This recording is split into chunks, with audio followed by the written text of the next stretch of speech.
பரிசுத்த வேதாகமத்தை தியானிப்பது எப்படி என்ற வீடியோவை பாருங்கள். அதை நான் உங்களுக்கு கமெண்ட் செக்ஷனில் கொடுக்கிறேன்.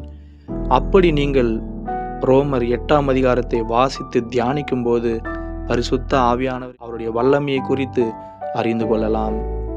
இதற்கு ஒரு சில ஆதார வசனங்களை நான் உங்களுக்கு கொடுக்கிறேன், கவனமாக பாருங்கள். கடைசியாக ரோமர் 8ஆம் அதிகாரம் 11ஆம் வசனம் 13ஆம் வசனம், அன்றியும் இயேசுவை மரித்தோரிலிருந்து எழுப்பினவருடைய ஆவி உங்களில் வாசமாயிருந்தால், கிறிஸ்துவை மரித்தோரிலிருந்து எழுப்பினவர் உங்களில் வாசமாயிருக்கிற தம்முடைய ஆவியினாலே, பரிசுத்த ஆவியினாலே சாவுக்கு ஏதுவான உங்கள் சரீரங்களையும் உயிர்ப்பி வம்சத்தின்படி பிழைத்தால் சாவீர்கள், ஆவியினாலே சரீரத்தின் செய்கைகளை அழித்தால் பிழைப்பீர்கள் என்று இந்த வசனங்கள் நமக்கு சொல்லுகிறது. ஐந்தாவதாக, ஜெயம் கிடைக்கும் வரை தேவனை நோக்கி கூப்பிட கற்றுக்கொள்ளுங்கள். பூர்வ நாட்களில் வாழ்ந்த பரிசுத்தவான்கள், பழைய ஏற்பாட்டில் இருக்கிற பரிசுத்தவான்கள், உதாரணமாக தாவீது சங்கீத புஸ்தகத்திலே பாருங்கள், எப்போதெல்லாம் அவருக்கு போராட்டம் வந்ததோ அப்பொழுதெல்லாம் அவர் தேவனை நோக்கி கூப்பிட்டார். ஜெயம் கிடைக்கும் வரை தேவனை நோக்கி கூப்பிட கற்றுக்கொள்ளுங்கள். உங்களுக்கு திடீரென்று மனதில் ஏதாவது ஒரு பாவம் வந்துவிட்டால், பாவம் செய்ய வேண்டும் என்ற தூண்டுதல் உங்களுக்கு வந்துவிட்டால், உடனே இதயத்திலேயே இயேசுவை நோக்கி கூப்பிடுங்கள். ஆண்டவரே, இந்த அசுத்தம் என்னை பிடிக்க பார்க்கிறது, என்னை இதிலிருந்து விடுவியும் விடுவியும் என்று நீங்கள் இதயத்திலே ஜெபிக்கும் போது அந்த எண்ணங்களை தேவன் மாற்றி விடுவார். இதற்கு ஒரு சில ஆதார வசனங்களை கொடுக்கிறேன், கவனமாக பாருங்கள். சங்கீதம் 56:9, நான் உம்மை நோக்கி கூப்பிடும் நாளில் என் சத்துருக்கள் பின்னிட்டு திரும்புவார்கள், தேவன் என் பட்சத்தில் இருக்கிறார் என்பதை அறிவேன். கர்த்தர் தாம் அபிஷேகம் பண்ணினவரை ரட்சிக்கிறார் என்பதை இப்பொழுது அறிந்திருக்கிறேன். தமது வலதுகரம் செய்யும் ரட்சிப்பின் வல்லமைகளை காண்பித்து தமது பரிசுத்த வானத்திலிருந்து அவருடைய ஜெபத்தை கேட்பார் என்று 20ஆம் சங்கீதம் 6ஆம் வசனம் சொல்லுகிறது. நான் கர்த்தரை தேடினேன், அவர் எனக்கு செவி கொடுத்து என்னுடைய எல்லா பயத்துக்கும் என்னை நீங்களாக்கி விட்டார். இந்த ஏழை கூப்பிட்டான், கர்த்தர் கேட்டு அவனை அவன் இடுக்கண்களுக்கெல்லாம் நீங்களாக்கி ரட்சித்தார். நீதிமான்கள் கூப்பிடும்போது கர்த்தர் கேட்டு அவர்களை அவர்களுடைய எல்லா உபத்திரவங்களுக்கும் நீங்களாக்கி விடுவிக்கிறார் என்று சங்கீதம் 34ஆம் சங்கீதம் 4ஆம் வசனம் 6ஆம் வசனம் 17ஆம் வசனம் நமக்கு சொல்லுகிறது. ஆறாவதாக, உங்கள் முழு இதயத்தோடும் கர்த்தருக்கு ஊழியம் செய்யுங்கள்.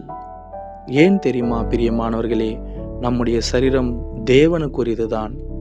தேவனுக்கு ஊழியம் செய்யும்படியாகத்தான் தேவன் நம்மை சிருஷ்டித்தார்.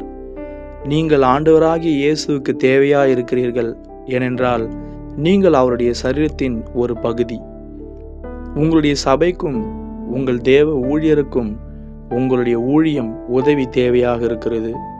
கிறிஸ்துவுக்கு ஊழியம் செய்வதற்காக நாம் நம்மை அர்ப்பணிக்கும் போது பரிசுத்த ஆவியின் வல்லமையினால் நாம் மாம்சீகமான பாவங்களிலிருந்து விடுதலை பெறுவது நிச்சயம்.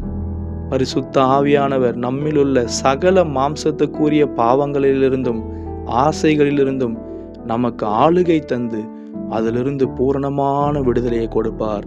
எனவே கர்த்தருக்கு ஊழியம் செய்யும்படியாக, உங்களால் முடிந்த ஊழியத்தை அவருக்கு செய்யும்படியாக உங்களை அர்ப்பணித்துக் கொள்ளுங்கள். இதற்கு ஒரு சில ஆதார வசனங்களை சொல்லுகிறேன். பரிசுத்த ஆவி உங்களிடத்தில் வரும்போது நீங்கள் பலனடைந்து எருசலேமிலும் யூதேயாவிலும் சமாரியாவிலும் பூமியின் கடைசி பரியந்தமும் எனக்கு சாட்சிகளாய் இருப்பீர்கள் என்று அப்போஸ்தலர் 1:8 படிக்கிறோம். இப்படி நாம் கர்த்தருக்கு ஊழியம் செய்ய அர்ப்பணிக்கும் போது தேவன் நம்மை மாம்சீகமான பாவத்தின் மேல் ஆளுகை தந்து நம்மை வழி நடத்துவார்.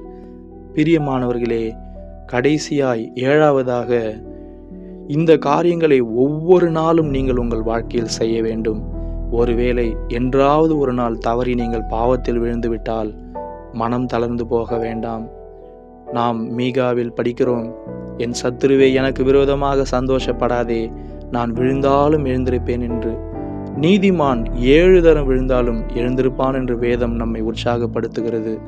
எனவே நீங்கள் மறுபடியும் பாவத்தில் ஒருவேளை விழுந்துவிட்டால் துவண்டு போகாமல் மறுபடியுமாக இந்த ஆவிக்குரிய பயிற்சிகளை தொடர்ந்து செய்யுங்கள். தேவன் உங்களுக்கு விடுதலை தருவது நிச்சயம். நாம் ஜெபம் செய்வோம். அன்பின் பரலோக பிதாவே, பிரியமான என்னுடைய சகோதர சகோதரிகள் எல்லோருக்கும் இந்த பாவமான காரியங்களிலிருந்து விடுதலை தாரும். ரகசிய பாவங்கள், அசுத்தமான எண்ணங்கள், இப்படிப்பட்ட பாவ பழக்கங்களுக்கு அடிமையாக இருக்கிற ஒவ்வொருவருக்கும் தேவன் விடுதலை தாரும். இந்த ஆவிக்குரிய பயிற்சிகளை ஒவ்வொரு நாளும் செய்ய பலப்படுத்தும். என்னை பலப்படுத்துகிற கிறிஸ்துவினாலே எல்லாவற்றையும் செய்ய எனக்கு பலனுண்டு என்ற கர்த்தருடைய வார்த்தையை நிறைவேற்றும். பரிசுத்தவான்களாய் எங்களை மாற்றும். பாவ அடிமைத்தனத்தின் நுகங்களை பரிசுத்தாவின் அபிஷேகத்தினால் முறித்து போடும். உமது கரங்களில் எங்களை தாழ்த்தி தருகிறோம்.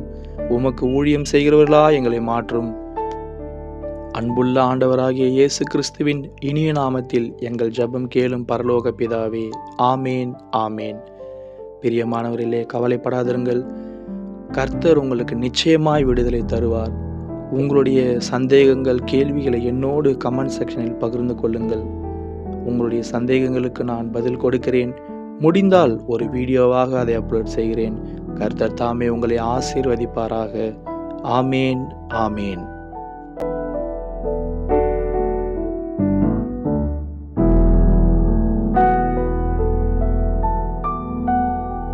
Hey, don't forget to subscribe to my channel